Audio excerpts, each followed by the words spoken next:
would you like everyone to know about this area?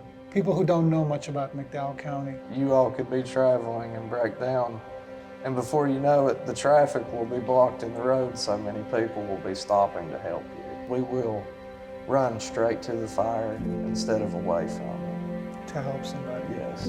We have some of the richest history here. It makes me sad to think that one day that might just come to a halt. I just want people to know it's not all bad, that good things still do happen here.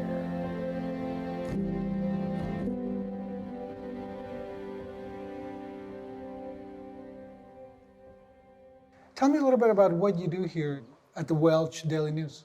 I'm the editor, is my official title, and I'm also the reporter. So I go out in the field. Most editors have a team of reporters to send out. I'm the one-man band. Are you from the area or did you move here? Yes, I'm actually born and raised right here in Welch. Yes, I grew up about a 1-minute walk from here. Wow. Yeah. Okay.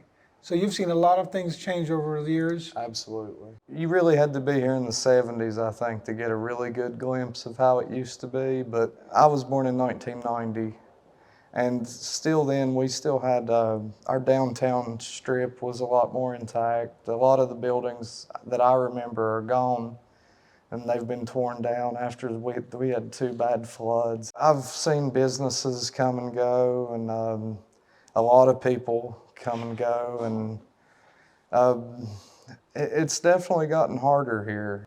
At the same time, it's still as beautiful as it ever was to me. You know, we're not looking at the buildings, we're looking at the mountains. What are some of the concerns like around the house and, you know, in regards to the area or in the neighborhood?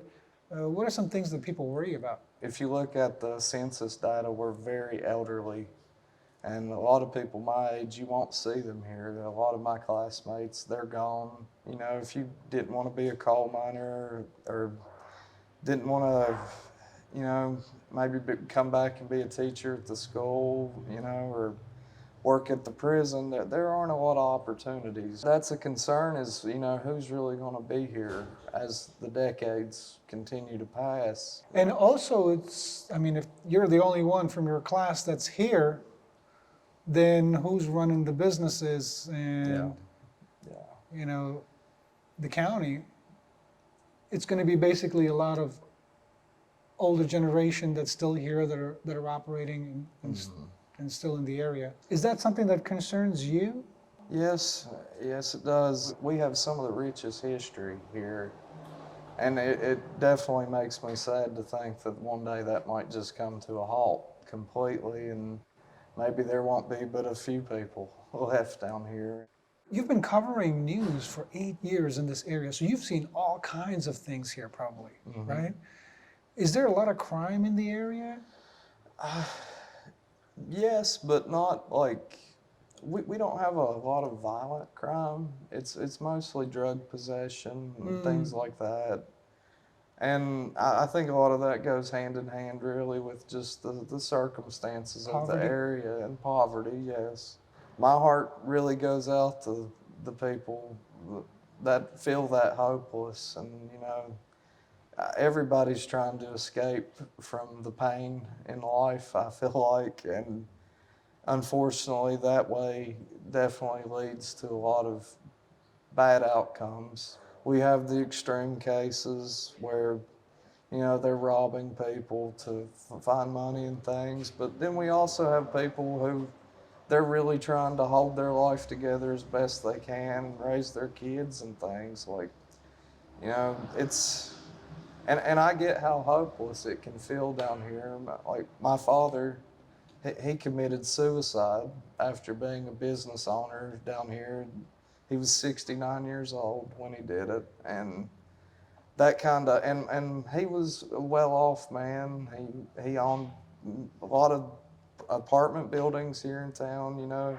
He was better off than a lot of the population, and the hopelessness got to him too. I know how hard it is to try to keep pushing forward. Like, I went out to get lunch yesterday, and a woman reminded me that she doesn't think the paper's even worth being here.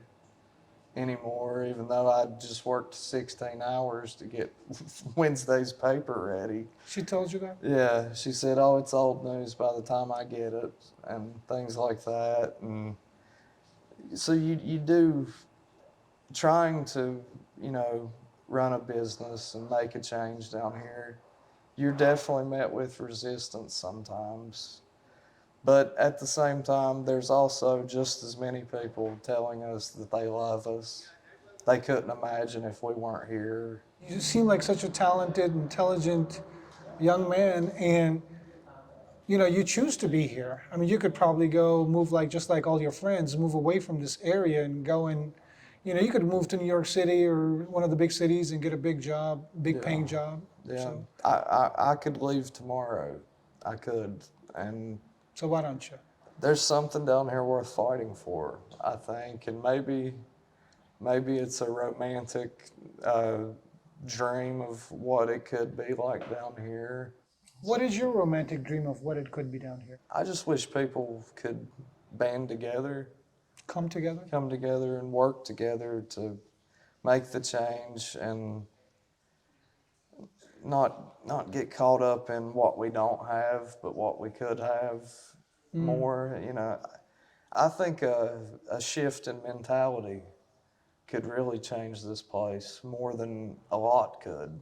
The roads you took coming here, those were just mountains, and you know, our ancestors actually carved this place out of, you know, earth itself. And I think that's just such a wonderful thing to be proud of. And I think with the downturn of everything, I feel like the community's lost some of that pride.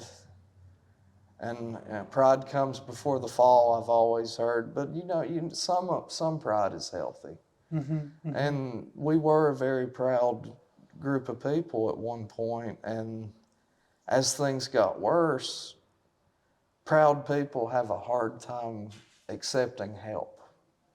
Right. And my father was a perfect example of that. Maybe we'll never be 100,000 population county again, but I think we could be a lot better than what we are for the people who maybe they don't want to live in a city. They want to live in a small area where you know all your neighbors and you know your kids can go out and play, and the whole neighborhood's making sure nothing goes wrong and things. And I don't think we need a whole lot to get to that point of being just a nice, quaint little area. The mentality change, is that something that you're trying to accomplish through your work here? Absolutely. You are. Absolutely. I believe in good news over who got arrested or what someone did. You know, we don't really follow active trials and things like that. I just want people to know it's not all bad, that good things still do happen here. Because it's real easy for that hopelessness to set in, and I think I'm more acutely aware of the consequences of it than most people.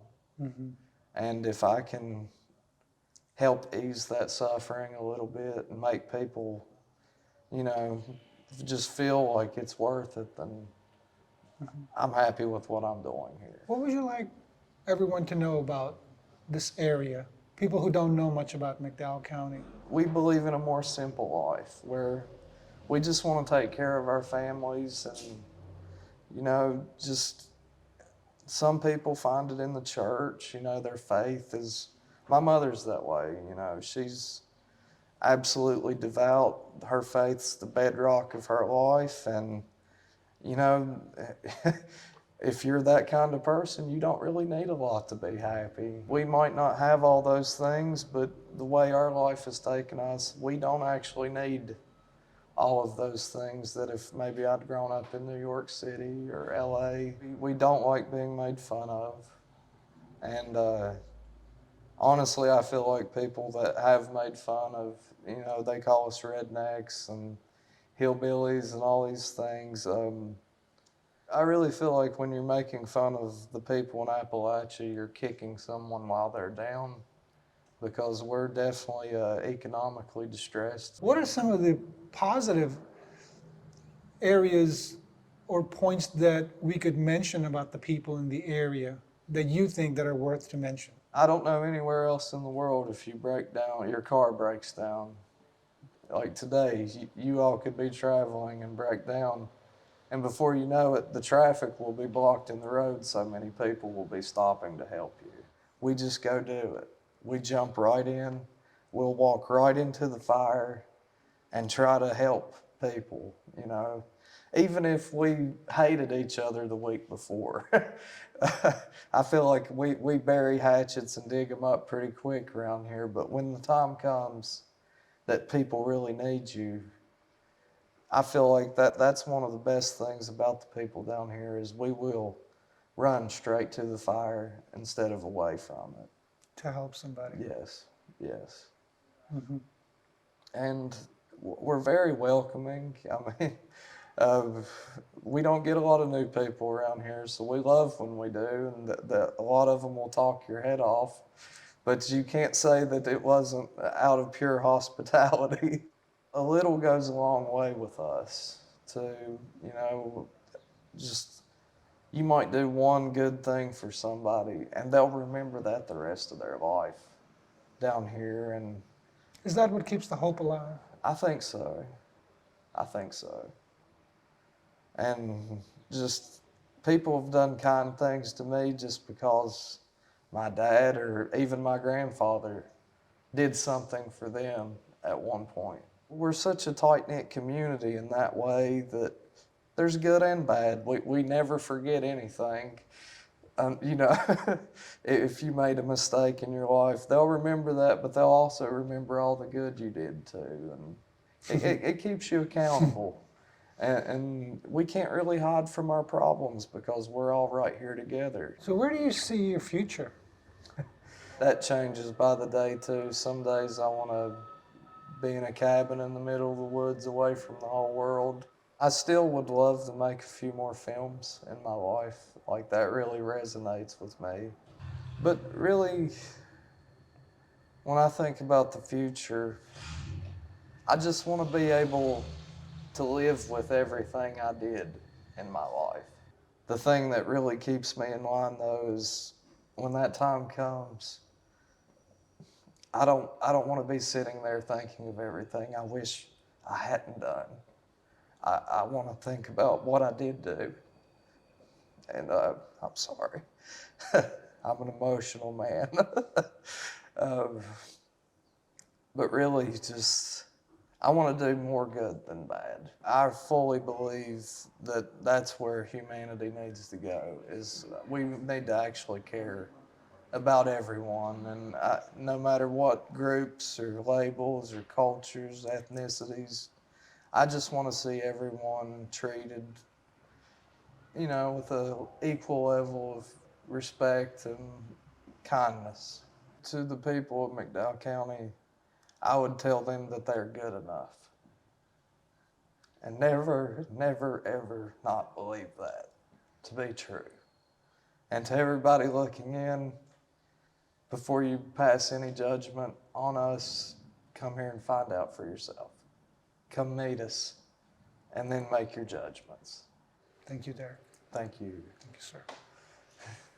Thank you so much.